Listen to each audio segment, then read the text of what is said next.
नमस्कार दोस्तों, मैं हूं आपका होस्ट और आप सुन रहे हैं नाइटमेयर डर की दस्तक। दोस्तों, हम अक्सर सड़कों पर दौड़ते हुए उन भारी भरकम ट्रक को देखते हैं और बस यही सोचते हैं कि वाह, ट्रक ड्राइवर वालों की क्या मौज है।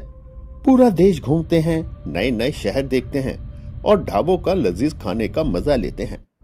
लेकिन क्या आपने कभी ठहर कर सोचा है कि जब पूरा शहर गहरी नींद में सो रहा होता है, तब एक ट्रक ड्राइवर काली रातों में सुनसान जंगलों और वीरान पहाड़ियों के बीच अकेले अपनी जान हथेली पर रखकर गाड़ी चला रहा होता है। उन्हें नींद आती है पर वो सो नहीं सकते क्योंकि माल वक्त पे पहुंचाना है। उन्हें भूख लगती है पर ढाबा कोसों दूर होता है। लेकिन इन सब मुसीबतों के बीच वो अपनी राह में आगे चलते रहते हैं।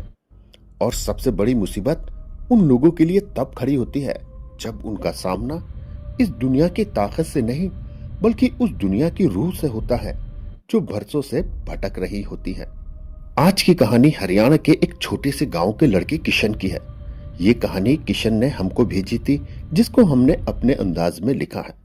किशन जो पेशे से एक ट्रक ड्राइवर है और उसकी उम्र महज 24 साल है। घर की माली हालत बिल्कुल भी ठीक नहीं है।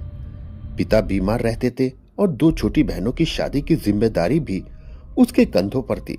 इसी गरीबी ने उसे उम्र से पहले काफी बड़ा कर दिया था। किशन एक निडर ड्राइवर था जिसने कम उम्र में ही बड़े बड़े ट्रकों पर अपना हाथ साफ कर लिया था।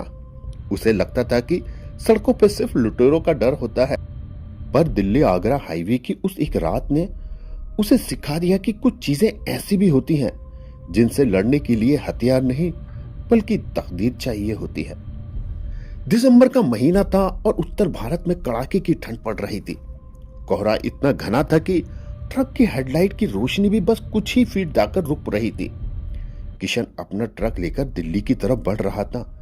ट्रक में भारी सामान लोहे के गार्डर लदे हुए थे जो हर गड्ढे पर एक दूसरे से टकरा रहे थे और आवाज एक टन टन जैसी डरावनी आवाज निकाल रहे थे। रात का लगभग यही 2:30 बज रहा होगा। हाईवे पर दूर दूर तक कोई दूसरी गाड़ी नहीं दिख रही थी और सन्नाटा इतना था कि किशन को अपनी सांसों की आवाज भी साफ सुनाई दे रही थी। उसने खुद को जगाए रखने के लिए रेडियो चालू किया, पर सिग्नल ना होने के कारण उसमें से सिर्फ सरसराहट की आवाजें ही आ रही थी। किशन ने एक बीड़ी निकाली और उसे जलाई और खिड़की का शीशा थोड़ा सा नीचे किया। ठंडी हवा के झोंके ने उसके चेहरे को एकदम सुन कर दिया। तभी अचानक सड़क के बीचों बीच उसे एक साया दिखाई दिया। किशन ने फौरन ब्रेक पर पैर रखा। भारी ट्रक चीखता हुआ अचानक रुक गया। किशन का दिल जोर जोर से धड़कने लगा। उसने सोचा शायद कोई जानवर होगा, पर थोड़ा सा कोहरा छटा तो उसने देखा कि सामने एक लड़की खड़ी थी। उसने सफेद रंग का पुराना सा सूट पहना था जो उसे घने कोहरे में उसे किसी परी या भूतनी जैसा दिखा रहा था। किशन ने ट्रक का दरवाजा खोला और नीचे उतरा। कड़ाके की ठंड में वे लड़की थर थर कांप रही थी। किशन ने पास जाकर पूछा, बहन जी, आप यहां इतनी रात को? कोई एक्सीडेंट हुआ है क्या? लड़की ने धीरे से अपना चेहरा उठाया। उसकी आंखें लाल थी जैसे वे घंटों से रो रही हो। उसने बहुत ही मासूमियत से कहा, मेरा नाम मनीषा है। मैं अपने परिवार के साथ आगरा से दिल्ली जा रही थी। हमारी कार खराब हो गई थी और मेरे घर वाले मुझे यहाँ छोड़कर मैकेनिक ढूंढने गए हैं। मुझे बहुत डर लग रहा है। क्या आप मुझे आगे शहर तक छोड़ देंगे? किशन का लड़की की ये बात सुनकर उसका दिल पसीज गया। उसने सोचा, इस सुनसान रास्ते पर एक जवान लड़की को अकेला छोड़ना ठीक नहीं है। उसने बिना कुछ सोचे समझे कह दिया, हाँ कोई बात नहीं बहन, ये आप मेरे ट्रक में बैठ जाइए, मैं आपको दिल्ली बॉर्डर तक छोड़ दूंगा। मनीषा खामोशी से ट्रक की तरफ बढ़ी। किशन ने ज्यादा ध्यान नहीं दिया कि उसके चलने में कोई आवाज नहीं हो रही, जैसे वे जमीन पे कदम ही नहीं रख रही हो बल्कि हवा में तैर रही हो। पर किशन ने इस बात को अपना वहम समझा और ट्रक में जाकर बैठ गया।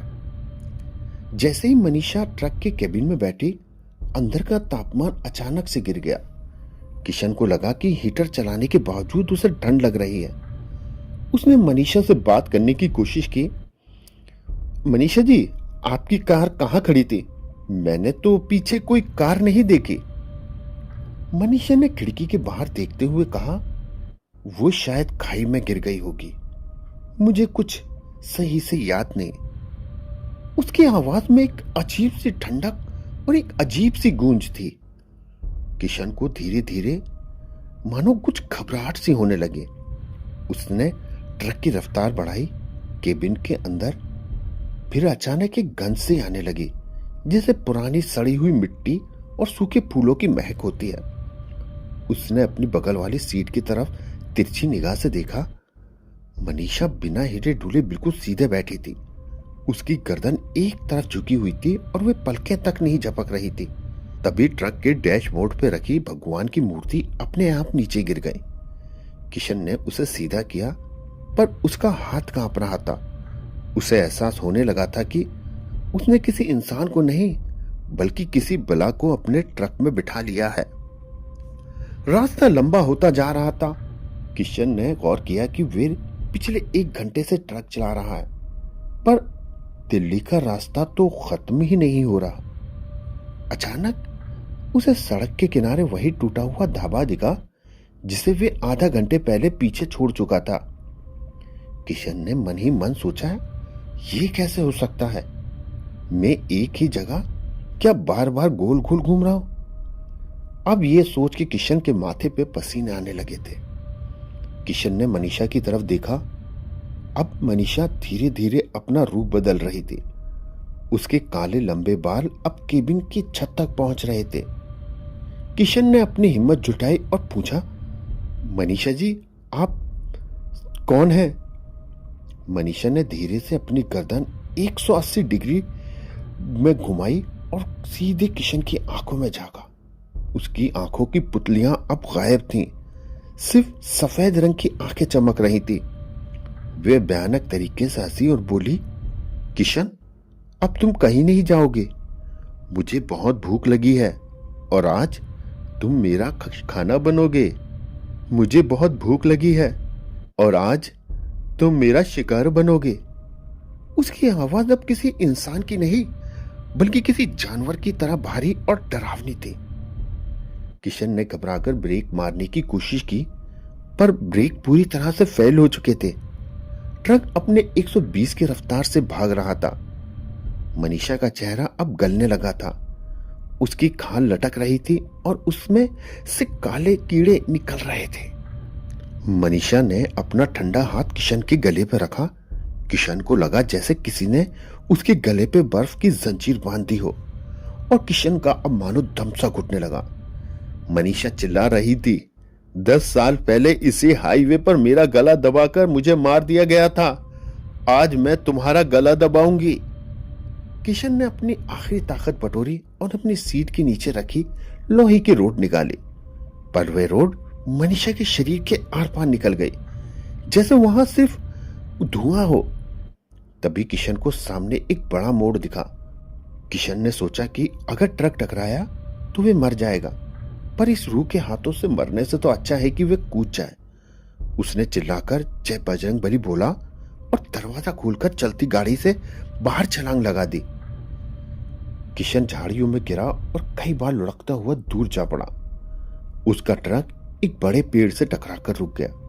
जब वे उठा तो उसने देखा कि ट्रक खाली था और वहां कोई मनीषा नाम की लड़की ही नहीं थी। अब वो जैसे तैसे लिफ्ट लेकर अपने गांव पहुंचा। उसे लगा कि शायद वो बच गया है, पर वो गलत था। घर पहुंचते ही उसे तेज बुखार चढ़ गया। वे नींद से चिल्लाने लगा, वो आ गई, वो आ गई, वो मेरे सामने है, वो मेरे बेड के नीचे है। उसके परिवार वालों ने देखा कि किशन के गले पर उंगलियों के काले निशान पड़े थे। घर में अजीब घटनाएं शुरू हो गई थीं। रात को अचानक चूल्हा जल जाता है, बर्तनों के गिरने की आवाज आती है और किशन के कमरे से किसी औरत के रोने की और सिसकियां की सुनाई देती है। किशन की छोटी बहन ने एक रात देखा कि किशन सोते हुए हवा में कई फुट ऊपर उठा और फिर नीचे आ गया। ये देखकर तो पूरा घर ही खौफ के माहौल के साए में आ गया। किशन का शरीर सूख कर अब कांटा हो गया था, जैसे कोई अंदर हो ही ना और उसका जो जिस्म का खून था वो कोई पी गया हो। किशन की हालत देखकर गांव के प्रधान ने एक सिद्धि तांत्रिक अघोरी बाबा को बुलाया। बाबा ने घर में कदम रखते ही कहा, इस लड़की के साथ एक मरकटिया रूह आई है। इसने उस रूह को वचन दिया था कि वे उसे छोड़ देगा और रूह अपने वचन कभी नहीं भूलती। बाबा ने आंगन में एक सुरक्षा चक्र बनाया और किशन को बीच में बैठाया। हवन शुरू हुआ। जैसे ही बाबा ने मंत्र पढ़ना शुरू किया, पूरे घर की लाइट एक साथ फूट गई। घर के बाहर का कोहरा अब घर के अंदर घुसने लगा था। किशन का शरीर अकड़ने लगा और वे किसी जानवरों की तरह गुर्राने लगा था। उसकी आंखों से अब खून के आंसू निकल रहे थे। बाबा ने उस पर पवित्र भस्म फेंकी तो किशन के शरीर से मनीषा की आवाज गूंजी, इसे मत बचाओ, ये मेरा दूल्हा है, मैं इसे शमशान लेके जाऊंगी। तांत्रिक और प्रेतमात्मा के बीच घंटों तक मंत्रों का युद्ध चलता रहा। अब रात के करीब 3 बज चुके थे। मनीषा की रूह ने अपनी पूरी ताकत लगा दी। घर की छत की खपरेल अपने आप उड़ने लगे। किशन अचानक खड़ा हुआ और बड़ी फुर्ती से घर के बाहर वाले नीम पर के पेड़ पर चढ़ गया। वे सबसे ऊंची टहनी पे जाके बैठ गया और सबको नीचे कूदने की धमकी देने लगा। तांत्रिक ने अपनी झोली से एक अभिमंत्रित कील निकाली और उसे जमीन में गाड़ दी। जैसे ही कील जमीन के अंदर गई, किशन तड़पने लगता है। वे पेड़ अपने कमर के पीछे की तरफ को मोड़ने लगता है, जो कि नामुमकिन था। अचानक मनीषा ने किशन को बड़ी बेरहमी से पेड़ से नीचे फेंक दिया और खुद एक सफेद धुएं के रूप में आसमान की तरफ को जाकर गायब हो गई। किशन पत्थर पे गिरा और उसकी चीख पूरे गांव में गूंज गई। घर वाले उसे लेकर अस्पताल भागे। तांत्रिक ने कहा, वो चली तो गई है पर अपना निशान छोड़ गई है। आज इस घटना को 4 साल बीत चुके हैं। किशन जिंदा है पर वे अब पहले जैसा नहीं रहा। उसकी कमर में एक गहरी चोट है जिसकी वजह से वे थोड़ा झुककर चलता है। उसने फिर से ट्रक चलाना शुरू कर दिया क्योंकि गरीबी उसे रुकने नहीं देती। लेकिन अब किशन के ट्रक चलाने का तरीका बदल गया है। वे अब भी उसी दिल्ली आगरे हाईवे से गुजरता है, पर वे रात के 12 बजे किसी के लिए ट्रक नहीं रोकता। उसके ट्रक के केबिन में हमेशा एक जलता हुआ दिया और गंगा जल की बोतल रहती है। लोग कहते हैं कि आज भी उस हाईवे में उसी मोड़ पर एक सफेद साया खड़ा रहता है। कई ड्राइवरों ने दावा किया है कि एक लड़की उनसे लिफ्ट मांगती है। किशन जानता है कि मनीषा अभी गई नहीं है, वे वहीं हैं, कोहरे में छिपी हुई, अपने अगले शिकार का इंतजार कर रही है।